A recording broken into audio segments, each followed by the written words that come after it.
My name is Roseanne. I live here in San Diego, for over 20 years. I came to Dr. Gohel's office because I had a tooth that needed to be extracted, and I have never had oral surgery before, so I was really nervous.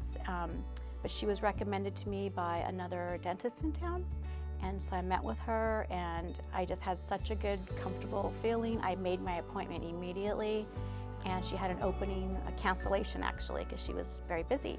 And I had it done, and it was difficult, and she was so good with me and called me after. And then the next step was the implants that we had to do, which was another like oral surgery, but everything went so smooth, and I really like her bedside manner, very caring.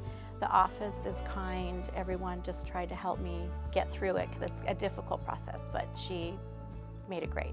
You know, at that level of dental care, it's kind of serious. Like, it's not anything lightly, and